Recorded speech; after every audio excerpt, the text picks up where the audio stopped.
Hello दोस्तों, स्वागत है हमारे चैनल पर। आप सभी दोस्तों को हर हर महादेव। जैसा कि आप जानते हैं, भगवान शिव को सावन का महीना बहुत प्रिय है और माता पार्वती ने इसी महीने में भगवान शिव को पति रूप में पाने के लिए कठोर तपस्या की थी।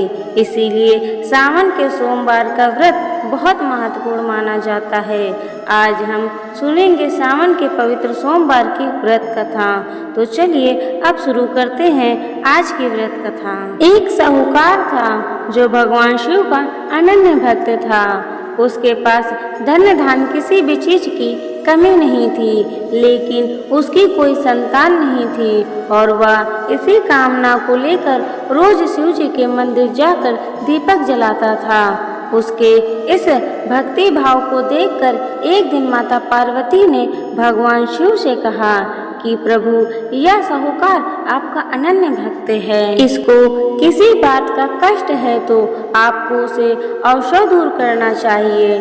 शिव जी बोले कि हे पार्वती, इस साहूकार के पास पुत्र नहीं है, यह इसी से दुखी रहता है। माता पार्वती कहती है कि हे ईश्वर, कृपया करके इसे पुत्र का वरदान दे दीजिए।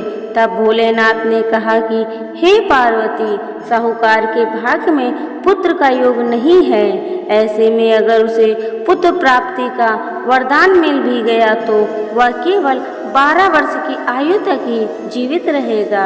यह सुनने के बाद भी माता पार्वती ने कहा कि हे प्रभु, आपको इस साहूकार को पुत्र का वर ही देना होगा, अन्यथा भक्त क्यों आपकी सेवा पूजा करेंगे। माता के बार बार कहने से भोलेनाथ ने साहूकार को पुत्र का वरदान दिया, लेकिन यह भी कहा कि वह केवल 12 वर्ष तक ही जीवित रहेगा। साहूकार यह सारी बातें सुन रहा था, इसीलिए उसे न तो खुशी हुई और न ही दुख। वह पहले की तरह भोलेनाथ की पूजा अर्चना करता रहा। उधर सेठानी गर्भवती हुई और 9वें महीने से सुंदर से बालक की प्राप्ति हुई। परिवार में खूब हर्षोल्लास मनाया गया, लेकिन साहूकार पहले की ही तरह रहा और उसने बालक की 12 वर्ष की आयु का जिक्र किसी से नहीं किया। जब बालक 11 वर्ष की आयु हो गई तो एक दिन साहूकार की सेठानी ने बालक के विवाह के लिए कहा तो साहूकार ने कहा कि वह अभी बालक को पढ़ाने के लिए काशी जी भेजेगा। इसके बाद उसने बालक के मामा जी को बुलाया और कहा कि इसे काशी पढ़ने के लिए ले जाओ और रास्ते में जिस भी स्थान पर रुकना वहाँ यज्ञ करते और ब्राह्मणों को भोजन कराते हुए आगे बढ़ना। वे ऐसा ही करते हुए आगे जा रहे थे कि रास्ते में एक राजकुमारी का विवाह था जिससे उसका विवाह होना था। वह एक आंख से काना था। तो उसके पिता ने जब अति सुंदर साहूकार के बेटे को देखा तो उनके मन में आया कि क्यों न इसे ही घोड़ी पर बैठाकर शादी के सारे कार्य संपन्न करा दिए जाएं। तो उन्होंने मामा से बात की और कहा कि इसके बदले में वह अतः धन देंगे, तो वह भी राजी हो गए। इसके बाद साहूकार का बेटा विवाह की वेदी पर बैठा और जब विवाह कार्य संपन्न हो गए तो जाने से पहले उसने राजकुमारी की सुंदरी के पल्ले पर लिखा कि तेरा विवाह तो मेरे साथ हुआ है, लेकिन जिस राजकुमार के साथ भेजेंगे वह तो एक आंख का काना है। इसके बाद वह अपने मामा के साथ काशी के लिए चला गया। उधर जब राजकुमारी ने अपनी चुनरी पर यह लिखा हुआ पाया तो उसने राजकुमार के साथ जाने से मना कर दिया। तो राजा ने भी अपनी पुत्री को बारात के साथ विदा नहीं किया। बारात वापस लौट गई।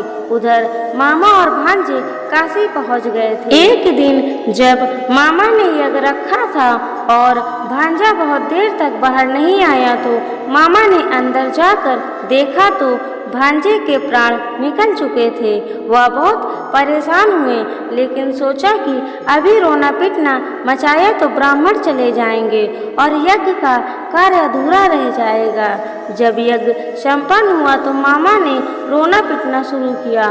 उसी समय शिव पार्वती उधर से जा रहे थे तो माता पार्वती ने शिव जी से पूछा, हे प्रभु, ये कौन रो रहा है? तभी उन्हें पता चलता है कि ये तो भोलेनाथ के आशीर्वाद से जन्मा साहूकार का पुत्र है।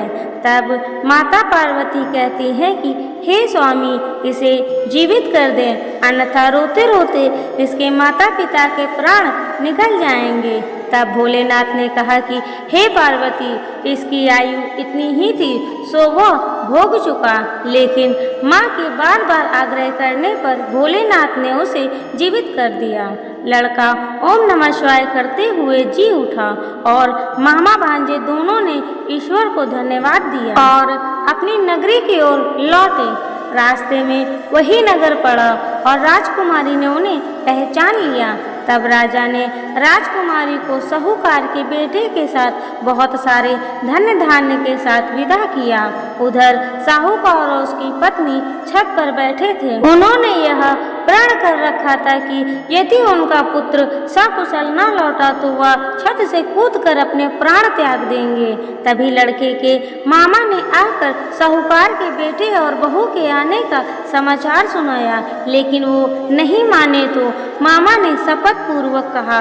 तब तो दोनों को विश्वास हो गया और दोनों ने अपने बेटे बहू का स्वागत किया। और उसी रात साहूकार को सपने में शिव जी ने दर्शन दिया और कहा कि तुम्हारे पूजन से मैं प्रसन्न हुआ। इसी प्रकार जो भी व्यक्ति इस कथा को सुनेगा या पढ़ेगा उसके समस्त दुख दूर हो जाएंगे और मनोवांछित सभी मनोकामनाओं की पूर्ति होगी।